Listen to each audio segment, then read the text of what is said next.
Hello everybody, my name is KingStix. There is a right tool for every job, and if you are a top laner or someone who is looking to pick up a few really good top lane champs to help you get to diamond or climb in your elo in general, then look no further, because in this video I'm going to be showing you 5 brain dead OP busted top laners that you need to be abusing if you want that free low. The reason why we are doing 5 is because it looks good in a thumbnail and a title, but more importantly I want to give you some variety. I understand that playing the cookie cutter champion isn't fun and we're all looking for something a little bit different. So even if I do list one of these champions lower on the list than another, if you do prefer that champion and you're better at it, stick with that champion, because all 5 of these are incredibly powerful and can all hard carry solo queue. First up on our list, we have Vladimir. He's traditionally played in the mid lane. Since it is a shorter lane, it makes it very hard to gank him since he can just blood pool back to his turret. In the top lane, it is a longer lane, so the enemies will have more time to kill you. So if you are going to be picking him top lane, make sure you're not pushing wave or playing hyper aggressive early, because you will make yourself extremely easy to gank and kill non-stop. Just try to get as much farm as possible and don't take too much abuse. Vladimir is highly contested right now, so if he does get through and if you are the top laner, as long as your team isn't already full AP, choosing him is an amazing choice, because you'll not only be robbing the enemy team of him, but you'll be giving your team some insane scalability, which is an essential in solo queue for carrying, since in solo queue, games tend to go on for a very long time, especially in low and mid elo. There are a couple different rune page options for Vladimir, but right now the strongest one by far is taking Phase Rush, Nimbus Cloak, Transcendence, and Gathering Storm. For your secondary tree, taking Free Boots and Cosmic Insight, and then for your 3 side runes, taking CDR, Adaptive Force, and Health. Once again, it is imperative that you do not push wave at all costs unless your jungler is camping your lane, because Vladimir is extremely easy to gank in the top lane if he pushes, since he doesn't have a good escape tool. Try to keep the minion wave as close to your turret as possible without your turret actually hitting it. This way it'll make it difficult for the enemies to gank you, and this way you can also perma farm and perma sustain off of the minion wave. There are few if any champions that can outscale Vladimir, so as long as you do this, you'll be on your way to some extremely easy wins and climbing the rank ladder like crazy. Also, if you're going to pick Vladimir, avoid picking him if the enemy team has a Kayle or a Riven. That is just asking for a very bad time, since Kayle will eventually outscale you and Riven can smash your head in at all points during the game. Instead, look to pick Vladimir whenever you see the enemy team, especially if the enemy top laner is low damage. That way you can sustain through their poke or all-ins, allowing you to do what Vladimir does, which is scale like crazy. At number 4 on our list, we have a top laner who seems to have come out of the grave out of nowhere, who is a Korean favorite, and that is Hecarim. Right now he's not playing very much top in NA. However, in Korea he has an insane win rate and a really strong pick rate, and I think that NA players are going to start to catch on pretty gosh darn quick. You're probably asking yourself why Hecarim is all of a sudden good as a top laner. The reason for that is he's gotten 2 different substantial buffs in the last 3 patches. One of them increased his Q damage by 10% per rampage stack. The other buff made his Q cheaper on mana in the early game, allowing you to spam it in lane phase. They also lowered the cooldown of his E substantially at rank 1 by removing 4 seconds. Since Hecarim never maxes his E first, it is actually a really big buff, which allows him to all-in people more freely or escape on a whim whenever he sees the enemy jungler coming. Hecarim top is taking Ignite and Teleport. It is by far the best. That way you still have all-in potential in lane phase, and you also have really strong roaming potential this way. You can straight up roam off of a back and then teleport back to lane, or you can teleport to a dragon or perhaps behind an enemy laner. Something that has also made Hecarim extremely powerful in the top lane right now is how powerful Conqueror is as a keystone. It gives Hecarim top some insane scalability and consistent damage, even if his opponents have stacked on lots of armor, since Conqueror gives loads of true damage and healing. Since Conqueror doesn't have any mitigators on AoE abilities, Hecarim can take full advantage of Conqueror with his Q, slapping everyone, doing true damage and healing for absolute loads. So of course for your runes, you're going to want to go Conqueror as your keystone always. Even on Hecarim jungle now, I'm seeing all Hecarim junglers starting to take Conqueror.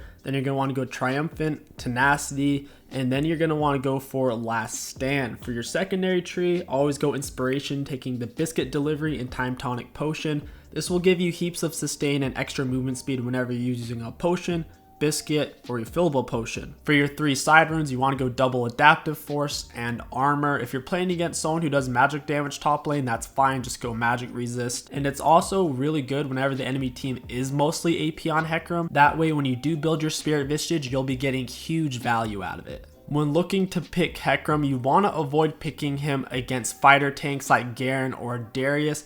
Hecarim performs really well against low damage tank champions, and he also performs really well against squishy champions that he can all in. And at number 3 on our list, we have arguably the easiest champion on this list, and who is arguably also the strongest, which is Sylas. His early and mid game are pretty much unmatched by any champion. With how hard and fast he can push lane phase, he can pretty much guarantee lane priority every single game for his jungler. So if you do intend on playing a lot of Sylas, I highly recommend you duo with your jungler. That way you can set up loads of plays with the free lane priority. One of the amazing things about picking Sylas top is very similar to picking Vlad top. By picking Sylas top, you are taking him away from the enemy team from picking him mid, top, or jungle. And the fact that Sylas is just so strong, it's pretty much just too good to give up. You have lots of wave push, you have good mobility, you have a strong CC, you're incredibly tanky in team fights with your healing and with your aftershock. In mid-low elo especially, you can bait out loads of kills for your team with your healing since people just don't expect it. For optimal playstyle on Sylas and taking the strongest rune page in general, always go for aftershock, shield bash, second wind, and rejuvenate. This will give you heaps and heaps of tankiness and sustain, and the aftershock will actually give you so much damage that you can usually still one-shot people if you land all of your abilities. For your secondary rune page, you have a couple of options. Personally, I feel like going for Mana Flow and Transcendence is the best. If you do feel like you're going to need an Hourglass because the enemy team has a bunch of things like Zed, then you can go for the free Hourglass instead. For your 3 side runes, go for double Adaptive Force, and then if you're playing against an AD matchup, go for Armor. If you're against an AP matchup, go for the EMR. Sylas top plays best against champions with low mobility and champions who simply can't get through his massive heal and tankiness. The low mobility makes it really easy for Sylas to land his full combo with his E and Q. Things like Malphite and Ryze are a great example. Sylas can roll all over them, especially pre-6, building up a massive snowball lead, leading to an easy victory for his team. Things you definitely want to avoid picking Sylas into are all-in champions that can shred right through you, especially with Ignite. Things like Kled, Wukong, and Riven give Sylas a hell of a time and make his life very hard in the top lane. With that being said, if you are duoed with your jungler or you do think your jungler will camp your lane, if you can get a lead up on these champions, you can still dumpster them. Next up on our list at number 2, we have one of the most hated champions in solo queue right now, and that is Kayle. She takes forever to scale and doesn't do much until she has scaled, but once she hits that sweet spot, she is super annoying to deal with. The sweet spot usually comes around level 16 on Kayle or once she has 2 full items. Nothing really counters Kayle in the late game. If you want to have a good chance at beating her, you're going to have to pick something extremely strong in lane phase like Riven to take her down. However, with Kayle's newer rune page abusing Kleptomancy, she seems to sustain through most matchups, and even in higher elo such as Challenger is becoming a bit of a problem. She's not really seeing play in pro play since she takes so long to scale and pro matches don't last very long, but in solo queue, she is amazing no matter what elo you are. The best rune page you can take on Kayle right now is Kleptomancy, free boots, biscuit delivery, and time warp tonic. This will give you the maximum sustain possible and gold from not having to waste money on boots, and also a bunch of free gold and sustain items through Kleptomancy, which Kayle desperately needs. Kayle doesn't really even need a keystone. All she needs is items and levels, so don't worry about having Kleptomancy in the late game. You won't even feel a difference. For your secondary tree, you want bone plating and overgrowth to maximize your sustainability and making it very hard for the enemies to all in you. For your 3 side runes, you always want to get the attack speed, and then you have the choice of going for double magic resist or going for double armor depending on who you're laning against. If you're laning against something who's AD like a Kled or a Riven, obviously go for the double armor. If you're playing against something AP like a Singed, Mordekaiser, or perhaps a Rumble, go for the double magic resist. Whenever you go to pick Kayle, assuming you're taking the right rune page that we just went over, you should be fine as long as you play safe and as long as you don't shove wave.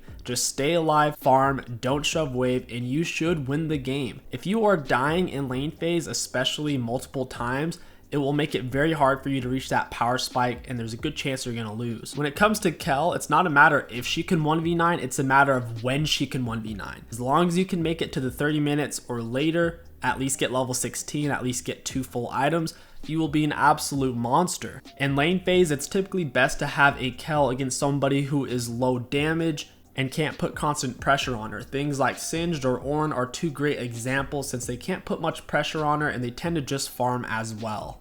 Champions that will give 𝐒𝐿 a lot of trouble are things that are going to try to eat her alive in the first couple of levels, which are things like Riven, Quinn, or a 𝐒𝐿. I think it's fair to say that 𝐒𝐿 is the strongest scaling champion in the game right now. Just make it to mid late game and you should have a free win on your hands. Just try to stay with your team and not run around on your own in the late game just because you think you're super powerful. All it takes is a couple of CC and you'll die, so you really need to try to play near, or at least somewhat near, your teammates. That way you don't eat a bunch of CC and die instantly. At number 1 on our list is a champion who I refuse to play against. I will ban her, or if I forget to ban her and she gets through on the enemy team, I will dodge. I will not play it, and that is Riven. She is basically the AD version of Kassadin, but she doesn't really need to scale. She's strong level 1 before she has any items, just because Conqueror is brain dead OP right now. Conqueror's damage and healing is not mitigated on area of effect abilities, so whenever Riven's slapping you with all of her AoE, none of it is mitigated. You're taking the full true damage and she's getting the full healing out of it. While Riven is building this full damage to one-shot nearly anybody on your team, it is also giving her huge shields, which makes her pretty much impossible to kill unless you can CC chain her at least 2 times minimum, since her shield is only on a 2 or 3 second cooldown once she has 40% CDR, which is pretty easy considering Black Cleaver gives 20% CDR all on its own. Personally, I will not play against Riven. I ban her or I dodge her. I will not play it. I'm not quite sure if that applies to your elo. If you're in gold or below, let me know what your experience have been recently against Riven players. But for me personally,